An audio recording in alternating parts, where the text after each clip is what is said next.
पड़ेगा। इन 4 सूत्रों को अपनाएंगे तो मैं आपको गारंटी मैं लूंगा, आपकी जिंदगी स्वर्ग से भी अच्छी हो जाएगी। ऐसा लगेगा आप स्वर्ग में रह रहे हैं।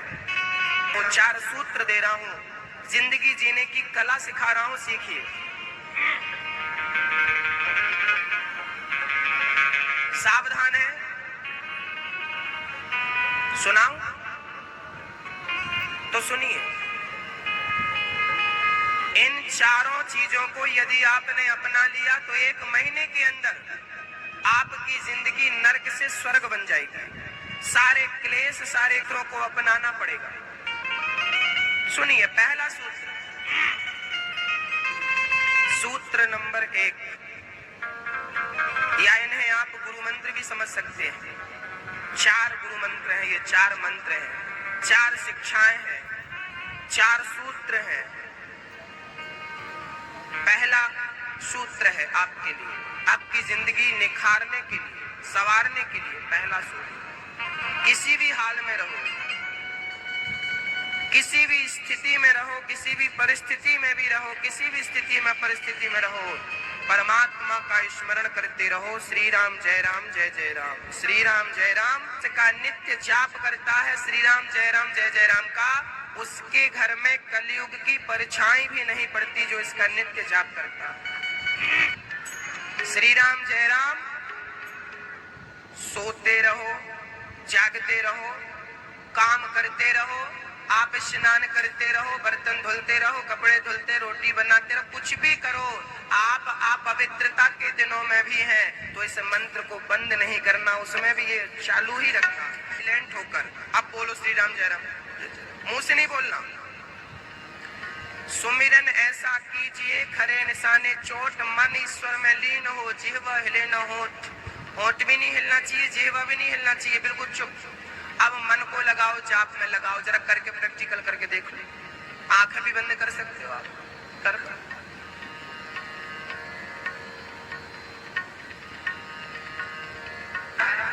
कि बैठे हो, मुंह से बोलते हैं ना सीताराम सीताराम सीताराम, तो अभी सीताराम कौन जप रहा है? अभी हमारा शरीर जप रहा है। शरीर जाप करने में लगा है। याद रखना, शरीर को भगवान के भजन में नहीं लगाना, क्योंकि अभी शरीर जप रहा है। भगवान के भजन में शरीर ना लगे, भगवान के भजन में मन लगे। शरीर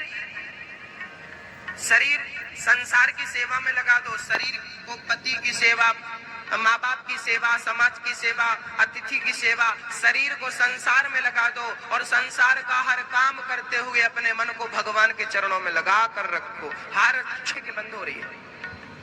आपकी श्वास बंद होती क्या?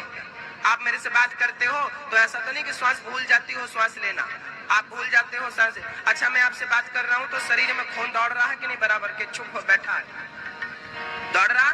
हाँ, मैं आपसे बात करूं तो भी शरीर का खून दौड़ता है, मैं सो जाऊं तो भी शरीर का खून दौड़ता है। सांस अपने हिसाब से चलती है, जैसे श्वास अपने हिसाब से चलती है। आप कितने भी बिजी हो, सांस अपने मस्ती से चलती है, खून अपने मस्ती से दौड़ता है। ऐसे संसार में बिजी हो जाओ लेकिन फिर भी परमात्मा का स्मरण बना रहे, यही है भक्ति। रोटी बना रही है हमारी मैया, सवेरे सवेरे उठ करके अब स्नान कर रही हैं और बोल रही हैं श्री राम जय जय राम। कपड़े वस्त्र बदल रही हैं, श्री राम जय राम बोल रही हैं। अब बच्चे को उठा रही हैं, बेटा जागो, श्री राम जय राम के नाम के साथ उसको जगा रही हैं। बच्चे को नहला रही हैं, बच्चे को तैयार कर रही हैं, पैंट पहना रही हैं, श्री राम जय राम। टाई लगा रही हैं, श्री राम जय राम। टिफिन बना रही हैं बच्चे का, श्री राम जय राम। बैग सजा रही हैं बच्चे का, श्री राम जय राम। बच्चे को गाड़ी पर बैठा दिया, टाटा की जगह हाय हाय की जगह श्री राम जय राम। बच्चा स्कूल गया तो श्री राम जय राम। वहां पढ़ने बैठा तो राम नाम के साथ, वहां पर पढ़ाई करके लौटा तो श्री राम जय राम। हर संसार के माता पिता एक जन्म के हैं, वो जन्म जन्म का माई बाप है, उसे मत छोड़ दे। तो बताऊं उसके पहले हमारे कुछ पत्रकार बंधु आए हैं, हम उनका स्वागत सम्मान कर लें और फिर मैं आपको 3 मंत्रों की ओर ले जाऊं, क्योंकि ये पत्रकार बंधु जो हैं इनके द्वारा केवल छिपरा वाले लोग नहीं, देवास इंदौर में बैठकर लोग भी पेपर के माध्यम से इस कथा का रसपान कर रहे हैं। थोड़ी सी ही सही, इस कथा का सार वो घर में बैठकर भी समझ लेते हैं कि आज कथा में ये प्रसंग हुआ, ये कथा हुई। और ये हमारे भैया बहुत बढ़िया लिखते हैं और गजब, मैं रोज पढ़ता हूँ, आनंद आ जाता है। इतने सुंदर शब्द श्रृंगार करके सजा करके लिखते हैं कि आनंद आ जाता उन्हें पढ़ करके, उन्हें समझ करके। पूरी कथा का सार तो ये लिख देते हैं, काम करते हुए स्मरण परमात्मा का बना रहे। अब एक मैया बोली, गुरुजी हम पूजा करने बैठते हैं, हमारा मन नहीं लगता। आइए आज मैं आपके मन को केंद्रित करने का एक बढ़िया समाधान आपके बीच में रखता हूं।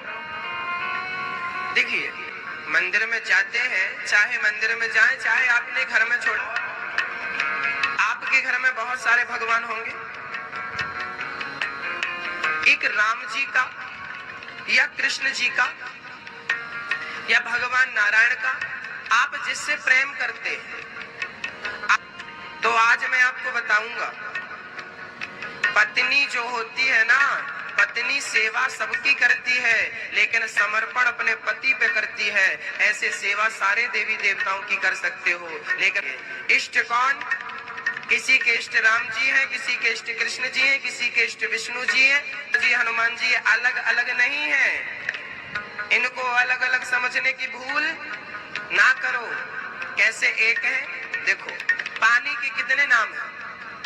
पानी, पानी ओस सवेरे सवेरे गिरती है ना। अब ये बताइए, इन चाम बस अलग नहीं है, चारों के रूप भी अलग है। पानी का रूप अलग है, बर्फ का रूप अलग है, भाप का रूप अलग है और ओस का रूप अलग है। चारों के नाम अलग है, चारों के रूप अलग है, लेकिन तत्वतः एक ही है। ऐसे परमात्मा राम कृष्ण दुर्गा जी शंकर जी हनुमान जी, ये नाम रूप अलग अलग है, पर तत्व तो एक ही है, ईश्वर एक है।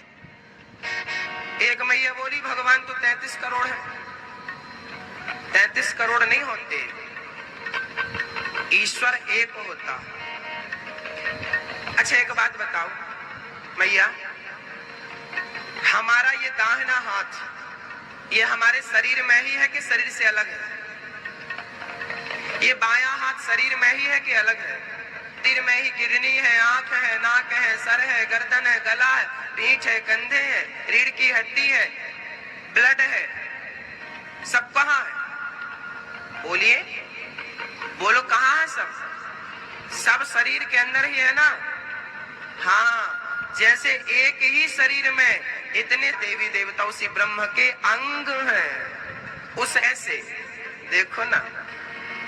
आप जो यहाँ बैठी हो मेरी माँ, तो एक बात बताओ, आपके पापा आपको किस नाम से पुकारते हैं?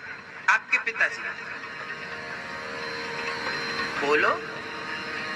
हाँ, आपके पिता आपको बेटी कहते हैं, जबकि आपका पुत्र आपको माँ कहता है, जबकि आपका भाई आपको बहन कहता है, जबकि आपकी बहन आपको बहन कहती है, आपकी सखी आपको सखी कहती है, आपका भांजा आपको मामी जी कहता है, आपका नाती आपको दादी जी और नानी जी कहता है। आप किसी की मासी हो, किसी की बुआ हो, किसी की काकी हो, याद रखना आप एक ही हो, लेकिन आपको इतने सारे नामों में, इतने सारे रूपों में देखा जाता है।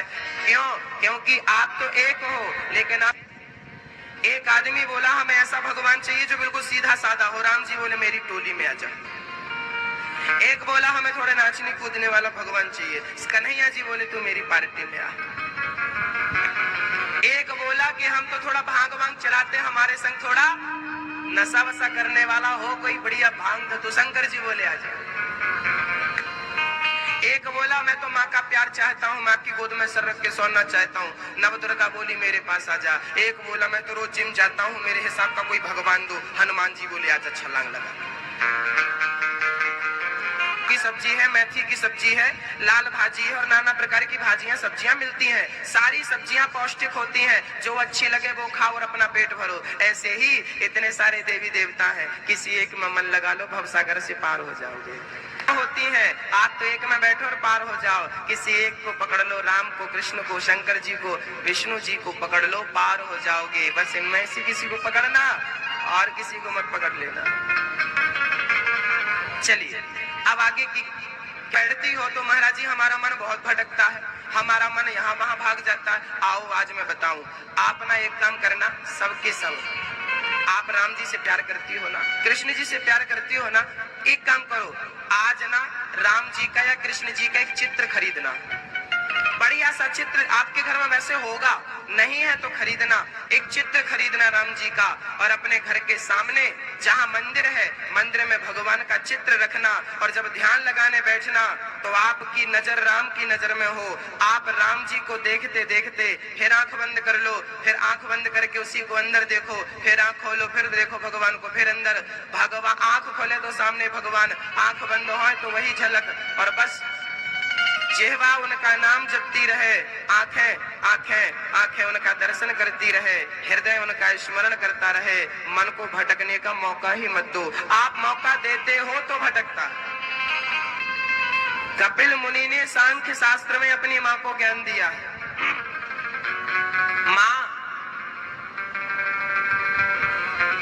भगवान का चिंतन करो, अपनी दोनों आंखों को अपने नाक के दर्शन में, नाक के अग्रभाग को देखो, यहाँ आप अपनी दोनों आंखों से अपने नाक को देखो, नाक के अग्रभाग को देखो, जरा देखो, मजाक नहीं कर रहे हैं, देखनी है, आंखों से अपने नाक के अग्रभाग को देखिए, और यहाँ देखते देखते और फिर आप जाप करिए, श्री राम जय राम जय जय राम का करिए जरा, श्री राम जय राम जय जय राम, श्री राम जय राम जय बोलते रहो।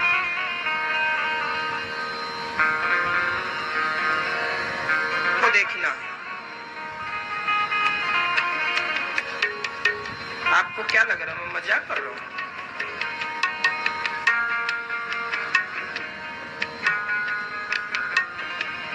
देखिए, कुछ दिखा, कुछ दिखा, नाक दिखी ना? अब गुरुजी आप हमें नाक क्यों दिखा रहे हो? अब हम बताएंगे कि नाक क्यों दिखा रहे हैं।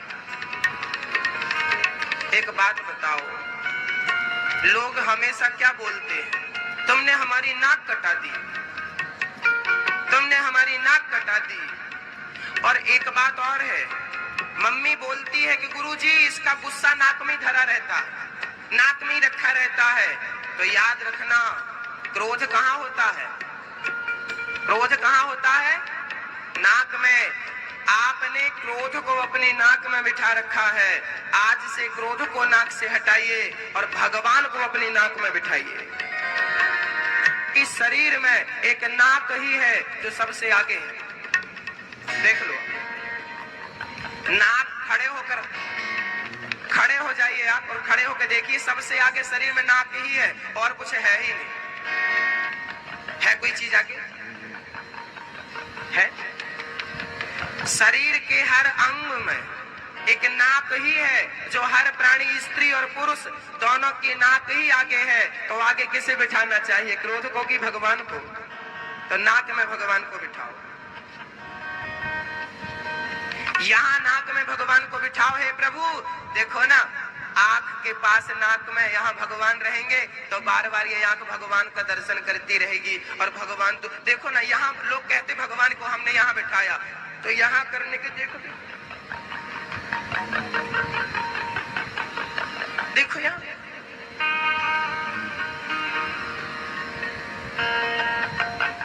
कितनी मेहनत करनी पड़ रही है,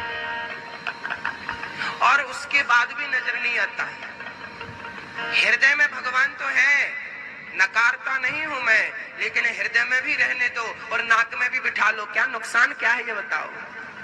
नाक के अग्रभाग में परमात्मा को बिठाओ यहाँ पर, और दोनों आंखों से सामने भगवान का चित्र, ये सामने भगवान श्री कृष्ण का चित्र है, ये मेरे सामने रखा है भगवान जी का चित्र, और भगवान जी को मैं देख रहा हूँ, और देखता देखता मैं भगवान की नाक को देख रहा हूँ, और भगवान को पूरा अपनी नाक में बिठा रहा हूँ, और बड़े प्यार से नाक में भगवान का ओहो मेरे कन्हैया मुस्कुरा रहे हैं, बड़े प्रसन्न हो रहे हैं। अब मैं भगवान, आपको ना फिर आंखें बंद नहीं करनी पड़ेगी, नाक में जब परमात्मा बैठ जाएंगे ना तो आपने आप आंख बंद हो जाएगी, और फिर परमात्मा, यहाँ का परमात्मा, फिर आपके हृदय वाला परमात्मा जाग जाएगा और वो आपको दिखने लगे। दूसरा मंत्र ध्यान देकर सुनना, दूसरा मंत्र है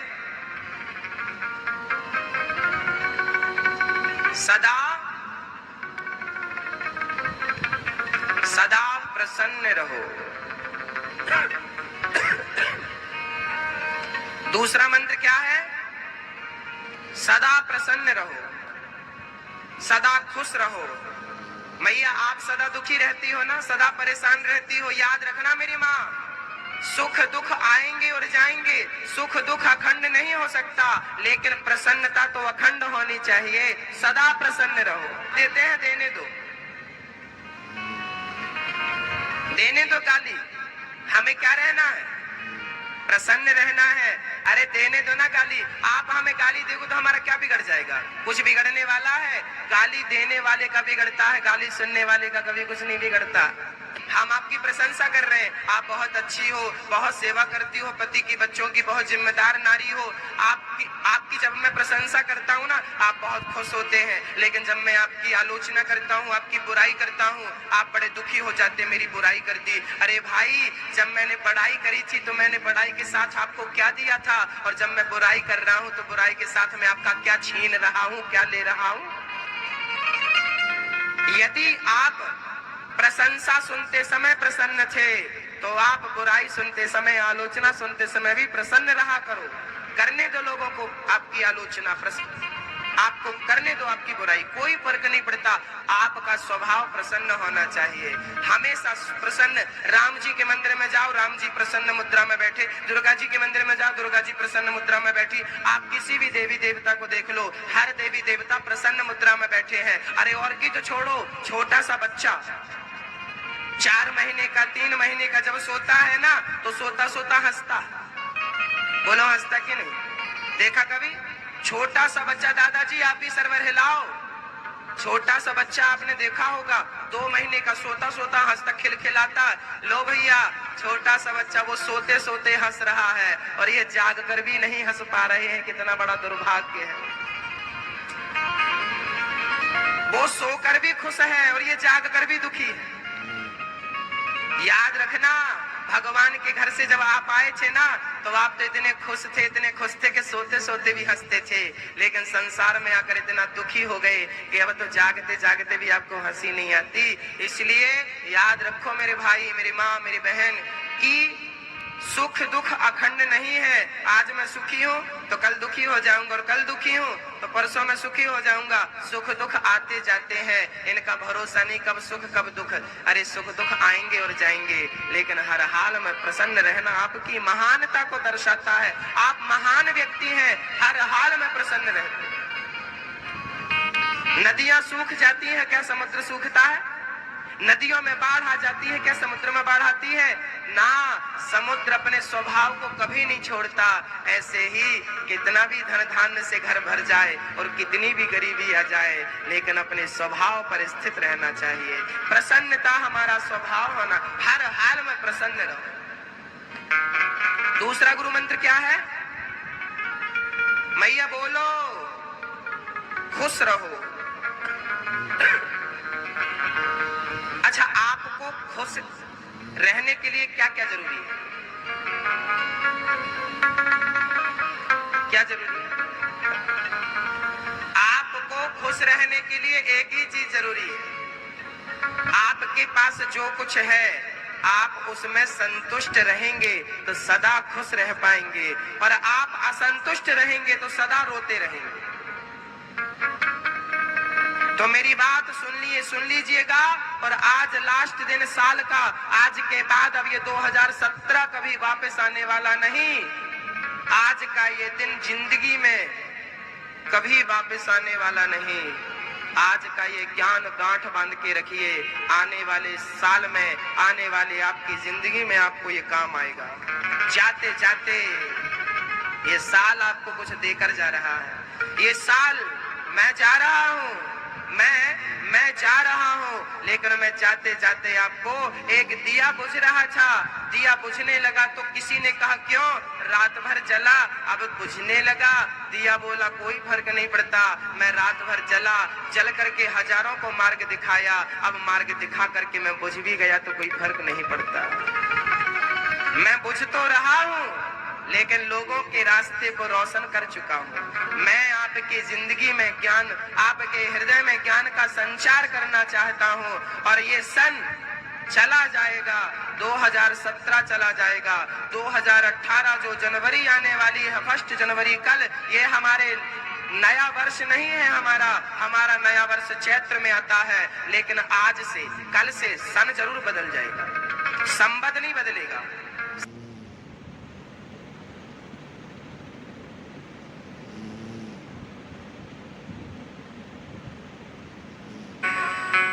कहाँ दिल लगाना चाहिए। माताएं तो फिर भी अपने पति से बहुत प्रेम करती हैं और सच्चा प्रेम करती हैं, वो मान लेती हैं, तो फिर इस जन्म में वो दूसरे की तरफ सपने में भी नहीं देखती। लेकिन अब पुरुष है जो अपनी पत्नी के होते हुए भी ताक झांक करता रहता है। माँ का दर्द मैं आपको बयां कर रहा हूँ। ऐसी घटनाएं आपके अड़ोस पड़ोस में भी घटी होंगी, आपको याद आएगी। एक मैया मेरे पास आई, महाराज जी मैं बर्बाद हो गई, मैं लुट गई। क्या हुआ? बोले मेरा 5 साल का बेटा है और वो सरकारी स्कूल में पढ़ने को मजबूर है। हाँ, मैंने कहा पति क्या करते हैं आपके? बोले बैंक के मैनेजर है। बैंक का मैनेजर है, 80,000 रुपये महीना कमाता, लाख रुपए महीना कमाता, लेकिन तू भूखी क्यों मर रही है मेरी बहन? महाराज जी मेरा पड़ोसन ने मेरा घर उजाड़ दिया। महाराज भगवान से कहो मेरा घर बसा दे, मेरा पति मुझे लौटा दे। अच्छा बताइए, किसी का पति कोई छीन लेगा तो रोएगी नहीं? भगवान करे ये घटना किसी के साथ ना घटे, लेकिन जिनके साथ घटती है ना, उनका जीवन एक बार झांक कर देखना कैसा हो जाता है। भगवान करे ये दर्द किसी को ना मिले, लेकिन ऐसे दर्द से बहुत लोग आज भी तड़प रहे हैं। बहुत सारी हमारी बहनें हैं, एक स्त्री ही ना एक दूसरी स्त्री का घर बिगाड़ती है, एक महिला ही दूसरे के घर में आग लगाती है। इसलिए मैं अपनी माताओं से निवेदन करता हूँ, आपके द्वारा किसी के घर में आग ना लगे। जलाना हो महात्मा घर आपका बसने नहीं देगा। एक वैश्या रहा करती थी एक गांव में, गांव के लोग तंग हो गए। महात्मा जी निकले गांव से, गांव के लोगों ने प्रार्थना करी, महाराज जी मेरे गांव में कुछ दिन रुक के मेरे गांव के लोगों की बुद्धि सुधार दो, ये वैश्या ने पूरे गांव को गंदा कर रखा। एक महात्मा जी रुक गए, उस वैश्या के घर के सामने घास की कुटिया बनाई और महात्मा जी रहने लगे। सवेरे 3 बजे से महात्मा जी स्नान ध्यान करके और सीताराम सीताराम राधे श्याम राधे श्याम राधे श्याम कीर्तन करने लगे। 4-6 भगत और आ जाते और प्रेम से खूब जोर जोर से संकीर्तन हुआ करता। अब वैश्या बड़ी डिस्टर्ब रहने लगी।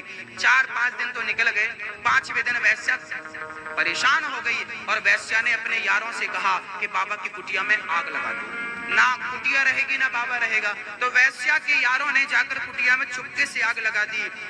बाबा जी का घर जलने लगा। महात्मा जी बाहर खड़े होकर प्रसन्न थे, वाह प्रभु जी अग्नि के रूप में आप पधारे हैं मेरे घर, आपका स्वागत है। महात्मा तो फक्कड़ थे, उन्हें क्या जरूरत थी, लेकिन परमात्मा देखिए हिसाब किताब पूरा करता है। तभी हवा चली और हवा चली तो आग उड़ उड़ के वैश्या के घर में जाने लगी और देखते देखते वैश्या का घर भी जलने लगा। वैश्या का घर जलने लगा, दौड़ी दौड़ी आई, महात्मा जी आपने मेरे घर में आग लगा दी। महात्मा जी बोले देवी मैंने तेरा घर नहीं जलाया, तो किसने जलाया? बोले तेरे यार ने मेरा घर जलाया, तो मेरे यार ने भी तेरा घर जलाया। आपके घर में भी आग लगाने को तैयार है। कहावत नहीं सुनी, जब हम दूसरों के लिए गड्ढा खोदते तो देर ईश्वर की लाठी में ना आवाज नहीं होती, उसके घर देर तो लगती है मेरी माँ, अंधेर नहीं होती है ना। इसलिए किसी का घर मत तबाह करो, किसी का घर मत बिगाड़ो। आप लोग तो सब अच्छे हैं, लेकिन आप लोगों के द्वारा ये संदेश और तक पहुंचे, इसलिए मैंने संदेश आपको दिया। कभी अपने मार्ग से विचलित मत होना। कपड़े पे दाग लग जाएगा ना तो हम छुटा लेंगे, पर चरित्र पे दाग लग जाएगा तो कोई साबुन नहीं है जो चरित्र के दाग को धुल सके। इसलिए चरित्र पर दाग मत लगने देना। राम कथा, राम हनुमान जी और राम जी के बारे में क्या लिखा है? राम चरित्र सुनवे को रसिया, राम लखन सीता मन। ये चरित्रवानों की कथाएं हैं, चरित्रवानों की। राम जैसा चरित्रवान सुपड़ खाई, हमसे विवाह कर लो, देखा तक नहीं मेरे राम ने। ऐसी चर्चाएं हैं। इसलिए अपनी पत्नी से बहुत प्यार करना चाहिए। अपने पति से बहुत प्यार करना चाहिए, अपने बच्चों से बहुत प्यार करना चाहिए और पूरे परिवार से प्यार करते हुए अपने गोविंद से बहुत प्यार करना चाहिए। बस यही आपका परिवार है। मेरे परिवार में मेरी पत्नी है, मेरी माँ है, मेरा पिता है, मेरा भाई है, मेरी बहन है, मेरे बच्चे हैं और मेरे घर में मेरा मालिक है, मेरा कृष्ण। हम जितना प्यार अपनी माँ से करें उतना प्यार कृष्ण से करें। एक माँ के 4 बेटे होते हैं तो 4 बेटों से प्यार होता है कि नहीं? एक माँ के 2 बेटे होते हैं तो 2 से प्यार होता है कि नहीं? एक माँ का 1 बेटा हो तो 1 बेटे से प्यार होता है कि नहीं? यदि 1 बेटा आपका है तो दूसरा बेटा कृष्ण को मान लो, 2 बेटे हैं तो तीसरा बेटा कृष्ण को मान लो, 4 बेटा है 5वां बेटा कृष्ण को मान लो। मतलब ये है कि आप किसी ना किसी प्रकार कृष्ण से जुड़े रहे। 4 बेटियां हैं तो 5वीं बेटी राधा रानी, 2 बेटियां हैं तो तीसरी बेटी राधा रानी, 1 भी बेटी नहीं है तो पहली बेटी मेरी राधा रानी। संबंध जोड़ो, संबंध बनाओ भगवान से और परिवार में रहो। परिवार को आज दिल्ली मुंबई के लोग ना बड़े परेशान है, ये अपने परिवार को टाइम नहीं देते। उर्दू में एक शब्द है तलाक, तलाक, तलाक। डिवोर्स मतलब तोड़ना, तलाक मतलब तलाक और डिवोर्स का एक ही पर्याय है। लेकिन हिंदी में कोई ऐसा शब्द बताओ जिसको कह के रिश्ता खत्म कर दिया जाए? हाँ या ना? हिंदी में कोई ऐसा शब्द है? उर्दू शब्द है तलाक, इंग्लिश शब्द है डिवोर्स, हिंदी शब्द क्या जिसको कह के आपको और हमारा रिश्ता खत्म? मेरे भाई हिंदी है, हम वतन है, हिंदोस्ता हमारा। हिंदी जोड़ना तो सिखाती है, तोड़ना कभी नहीं सिखाती। ये हिंदी की बात है। आज लोग हिंदी भूल रहे हैं, इंग्लिश में लेक्चर देके इंग्लिश बोलते हुए ना वो अपने आप को बड़ा गौरवान्वित महसूस करते हैं। हाँ हम इंग्लिश बोल रहे हैं। अरे भाई इंग्लिश में बोल रहे हो तो अपने आप को महान कह रहे हो। कहाँ रह रहे हो ये तो बताओ? कौन सा देश है? कौन सा देश है? भारत। ये भारत, ये इंडिया नहीं।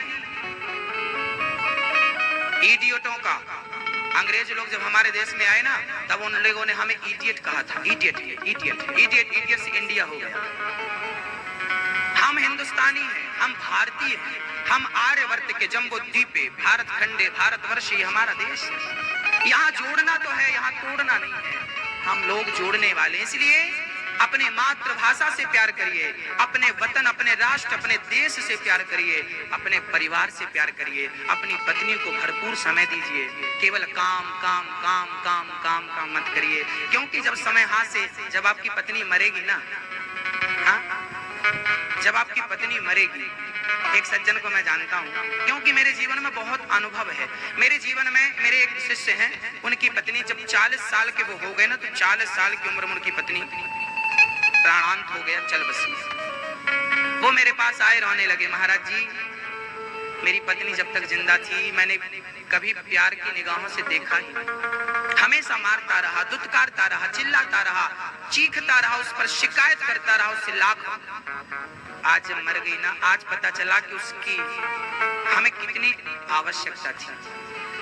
हम हारे थके काम से आते थे, हमें पानी पिलाया करती थी, हमें दूध पिलाया करती थी, भोजन के लिए 4 बार बोला करती थी, ठंडा हो रहा है कर लीजिए, ठंडा हो रहा है कर लीजिए। आज हमारी बहुएं ठंडा ही देती है। 1 गिलास पानी हमारी बहू, हमारा बेटा हमें देने को तैयार नहीं। पत्नी थी, एक माँ के बाद पत्नी होती है, माँ के बाद एक पत्नी होती है जो पुरुष को संभालती है। बैठ जाइए, थोड़ी सी कथा बची है, सावधानी से। अभी बंद करो भैया, हम डर गए।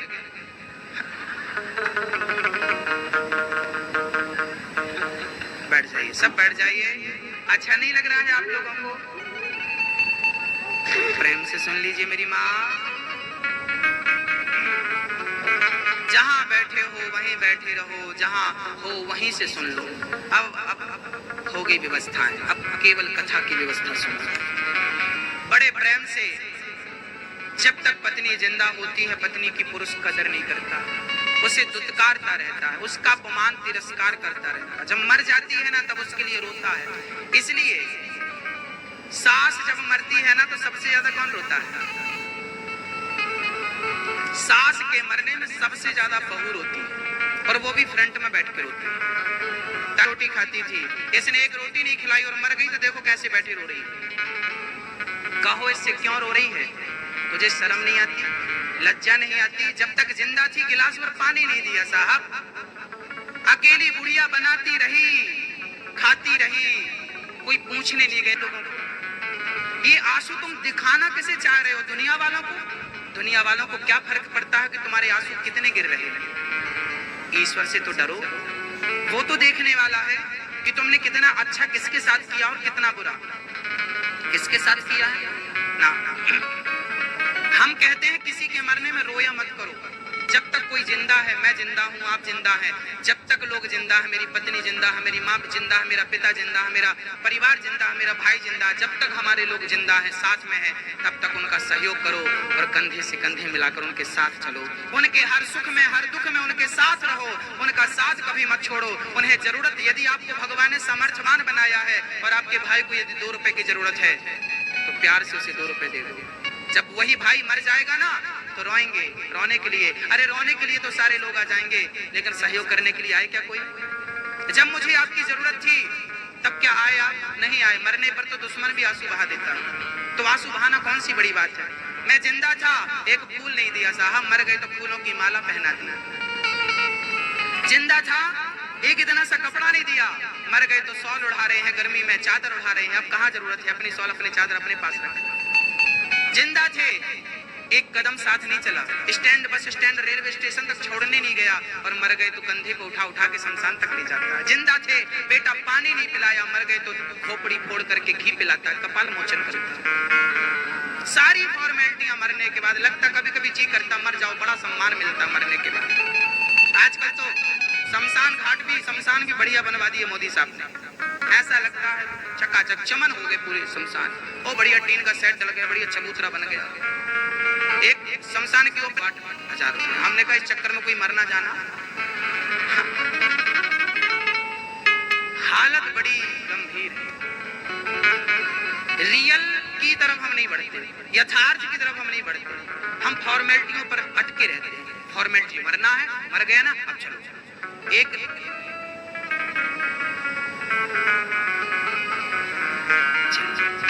आप तो बस ये समझिए कि आपको अपनों के काम आना है, पति के काम आना है, पत्नी के काम आना है, सास के काम आना है, ससुर के काम आना। और ये सारी आप ये देखिए, आप ये कर्म करना ही पड़ेगा। मैं यदि पिता हूँ, मेरा बेटा है, तो मुझे पिता का धर्म निभाना पड़ेगा। मैं पति हूँ तो मुझे पति का धर्म निभाना। मैं भाग जाऊं तो भगवान कहेगा चोर है तू कर्मों से भाग रहा है।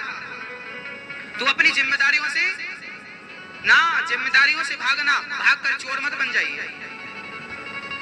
रहिए जिम्मेदारियों के बीच में, सब करिए। संकट आएगा उसका सामना करिए, मरिए मत। कई लोग ना बड़े परेशान हो जाते हैं, गोली मार लेते हैं, मर जाते हैं, फांसी लगा लेते हैं, आग लगा लेते हैं, जहर खा ले, ट्रेन की पटरियों के नीचे मर जाते हैं। क्या होता है? आपके मरने से क्या होगा? आपके मरने से किसका बिगड़ना है? आपके घर में क्या रोटी नहीं बनेगी आपके मरने के बाद? अरे सब ज्यों का त्यों चलता रहेगा। हमारे मरने से बिगड़ता है केवल हमारा, लोक परलोक दोनों बिगड़ जाता है। इसलिए जीवन में मुसीबतें सबके घर आई। राम को भी 14 वर्ष के लिए वनवास जाना पड़ा, इतना संकट आया। क्या राम जी आत्महत्या कर लिए? समाधान आत्महत्या नहीं है मेरी माँ। घर छोड़कर जुड़ के प्यार मोहब्बत से रहो, क्योंकि प्यार ही सबसे बड़ी पूंजी है। एक बात बताऊं मैया, एक नारी होती है ना, एक नारी होती है ना, उस नारी को अपने पति की धन की जरूरत नहीं होती, एक पत्नी को सच्चे प्यार की जरूरत होती है। अच्छा, एक पुरुष अपनी पत्नी से क्या चाहता है? एक पुरुष अपने बच्चों से क्या चाहता है? एक बूढ़ा बाप मेरे पास आ गया, महाराज जी मेरे बेटों को समझा दो। क्या मुझे इन बेटों से मेरे पिता जैसे भगवान सबको पिता दे, तो मैं भी कहूँ कि मेरे बेटे जैसा भगवान सबको बेटा दे। ये सारी चीजें बूढ़े आदमी को ना प्यार की बहुत जरूरत होती है, मोहब्बत की बड़ी जरूरत। हाँ, वो बूढ़ा आदमी ना थोड़ा चिड़चिड़ा हो जाता है। कई बूढ़े ना चिड़चिड़े हो जाते हैं, कोई बात नहीं, वो उनका स्वभाव है। प्रकृति ने उन्हें ऐसा ही बनाया। हर बूढ़ा चिड़चिड़ा होता। आप बुढ़े होंगे ना, आप भी चिड़चिड़े। कई माताएं कहती महाराज जी हमारी सास बहुत बोलती है। कोई बात नहीं, जब तुम छोटी सी थी तब भी तो तुम बहुत बोलती थी, तुम्हारी माँ थप्पड़ तो नहीं मारती थी ना। तो आपकी सास आपके